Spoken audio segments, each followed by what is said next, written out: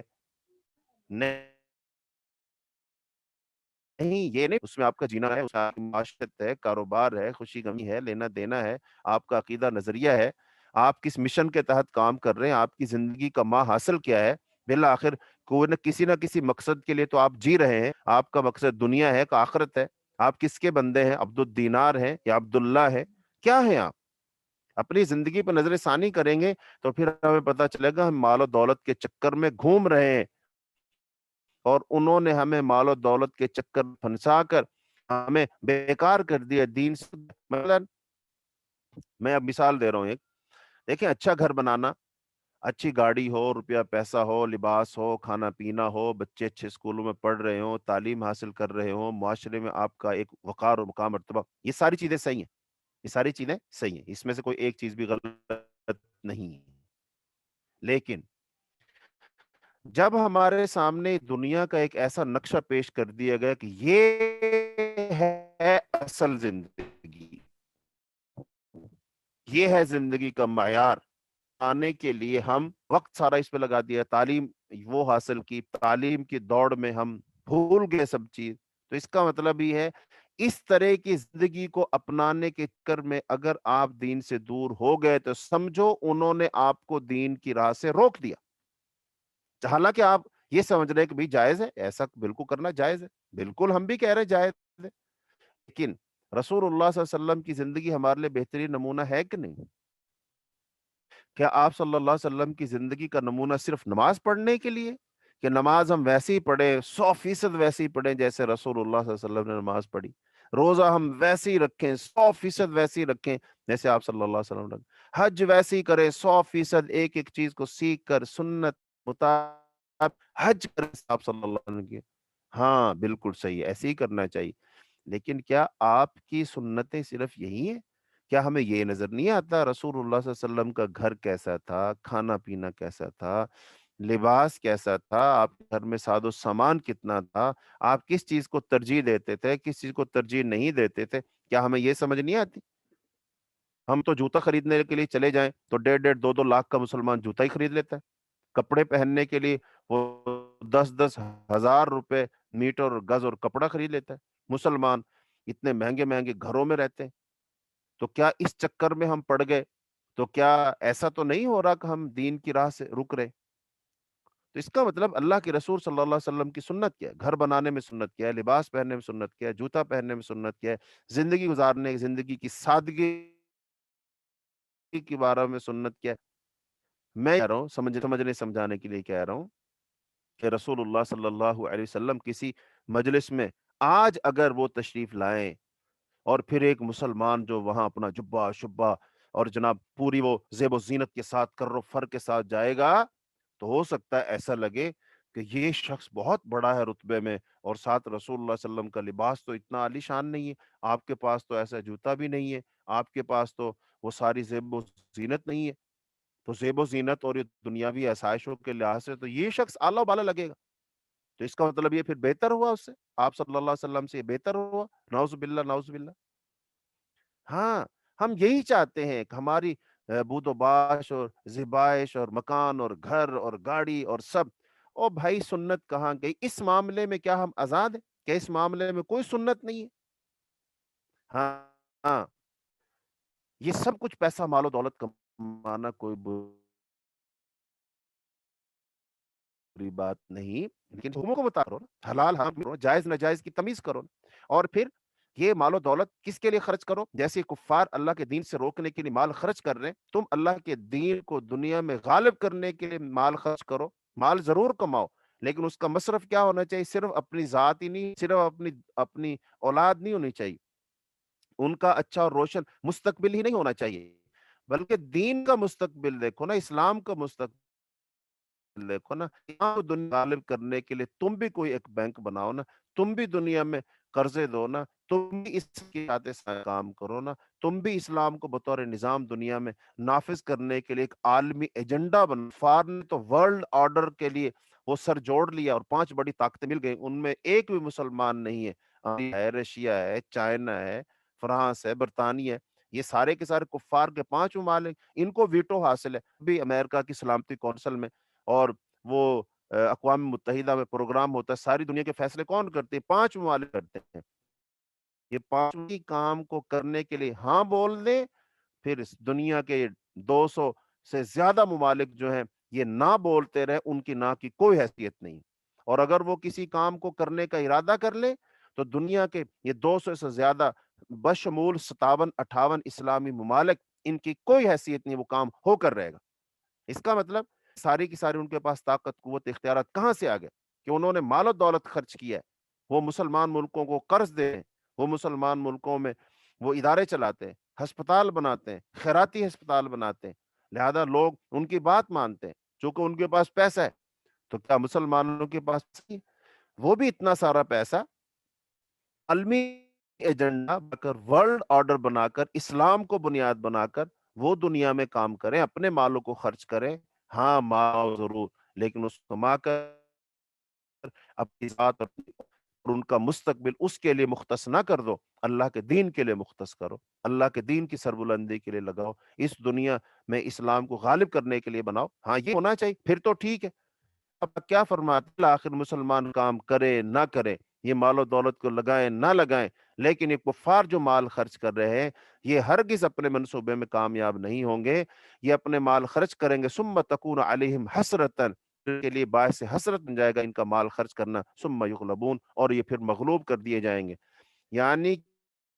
کہ سب کرنے کے باوجود فتح ان کا مقدر نہیں بنے گی، مغلوبیت ہی ان کا مقدر بنے گی۔ لیکن مسئلہ یہ کہ کفار کو مغلوب کرنے میں میرا اور آپ کا اس وقت کے مسلمانوں کا کردار کیا ہے؟ اللہ رب العالمین کرے سو کرے، وہ تو پھر اللہ نے کیا، ہم نے کیا کیا؟ جیسے غزوہ بدر میں اللہ تعالیٰ نے کفار کو شکست دلوائی مسلمانوں کے ذریعے سے، مسلمان میدان میں کھڑے ہوئے، ہاں ان کی معاونت کے لیے، ان کی پشت پناہی کے لیے فرشتے اللہ نے، ایسے ہی آج کچھ مسلمانوں کو تو فرنٹ پہ آنا پڑے گا، مسلمانوں کو کھڑا ہونا پڑے گا، اور وہ کھڑا ہو کر کے اللہ تعالیٰ کے کلمہ کو بلند کرنے کے لیے صدا لگائیں گے، آواز لگائیں گے۔ ہاں جب یہ لوگ میدان میں کھڑے ہو جائیں گے، صحیح عقیدے، صحیح نظریے کتاب و سنت کے مطابق، ہاں پھر ان کی پشت پر اللہ رب العالمین کی مدد ہوگی، اللہ تعالیٰ کے فرشتے ہوں گے۔ لیکن وہ ایسی ایک جماعت، وہ ایک ایسا گروہ جو اپنی جان مال اور اپنا مال و دولت لے کر کھڑے ہو میدان میں، اور پھر اللہ تعالیٰ کی امید پر ساری دنیا کے اندر اسلام کا پھریرا لہرانے کے لیے کوشش کاوش کریں، وہ کہاں ہیں اس وقت؟ کیا میں اور آپ ان میں سے ہیں؟ یہ سورہ الانفال، اس کے اندر یہی فلسفہ ہے، یہی بات اللہ پاک سمجھانا چاہتے ہیں، یہی ذہن سازی کی جا رہی ہے کہ ایسے نہیں دنیا میں اسلام غالب آ جائے گا، اللہ کا دین غالب ایسے نہیں دنیا میں آ جائے گا۔ تو سورہ انفال اور سورہ توبہ،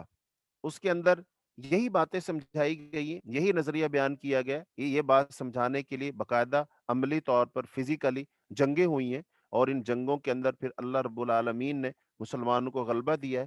اور غلبہ دے کر یہی بات سمجھانا چاہیے کہ قیامت تک لوگ ان دو جماعتوں میں بڑھیں گے، ایک اللہ تعالیٰ کی جماعت ہے اور ایک شیطان کی جماعت ہے، ایک حزب اللہ ہے، ایک حزب الشیطان ہے، اور یہ دونوں آپس میں ٹکرائیں گی۔ اب اگر شیطان کے پجاری دنیا میں وہ اپنے کاز کے ساتھ، مقصد کے ساتھ، مشن کے ساتھ مخلص ہوئے، تو دنیاوی قوانین کے مطابق ان کا غلبہ بھی دنیا میں قائم ہو جائے گا۔ مسئلہ ایٹ دی اینڈ کا ہے، وہ اس وقت غلبہ ان کا ختم ہو جائے گا، یہ تو صحیح ہے، لیکن یہ درمیان میں جو وقفہ ہے، اس میں ان کا جھنڈا سر بلند رہے گا، اور وہ اس وجہ سے رہے گا کہ اس دور کے مسلمانوں نے وہ کام نہیں کیا جو ان کو کرنا چاہیے تھا، وگرنہ اس دور میں بھی اللہ کی مدد سے یہ اسلام کا اور مسلمانوں کا جھنڈا سر بلند رہتا، یعنی حزب اللہ کا جھنڈا سر بلند رہتا، اللہ کی جماعت کا جھنڈا سر بلند رہتا۔ لیکن اگر ایسا نہیں کیا تو ظاہر بات ہے اس میں مسئلہ وہ مسلمانوں کا ہے، اللہ رب العالمین کا نہیں ہے۔ تو اس میں آیت نمبر 47 میں اللہ رب العالمین نے فرمایا، فَإِذْ زَيَّنَ لَهُمُ الشَّيْطَانُ أَعْمَالَهُمْ وَقَالَ لَا غَالِبَ لَكُمُ الْيَوْمَ، اور یاد کرو جب شیطان نے ان کے اعمال ان کے لیے سجا کر پیش کیے، وہ کہنے لگا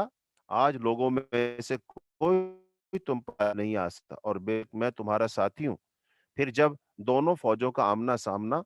ہوا تو وہ الٹے پاؤں پھر گیا اور کہنے لگا بے شک میں تم سے بری ہوں، بے شک میں وہ فرشتے دیکھ رہا ہوں جو تم نہیں دیکھ رہے، بے شک میں اللہ سے ڈرتا ہوں اور اللہ سخت سزا دینے والا ہے۔ جب منافق اور وہ لوگ جن کے دلوں میں روگ تھا یہ کہتے تھے کہ ان مسلمانوں کو ان کے دین نے دھوکے میں ڈال دیا ہے، اور جو کوئی اللہ پر بھروسہ کرے تو بے شک اللہ زبردست خوب حکمت والا ہے۔ تو اس میں وہی وہ شیطان کا عمل بیان ہو گیا، اور اس میں بھی ہو گیا کہ شیطان مزین کر کے اعمال دکھاتا ہے، تو ایسا نہ ہو کہ ہمارے اعمال جو دین پر مبنی نہیں ہے شیطان نے ہمیں مزین کر کے دکھا دیے ہوں۔ تیسرا یہ منافق جو ہوتے ہیں وہ ان کا جو تبصرہ سب سے بڑا عجیب اور نرالا ہوتا ہے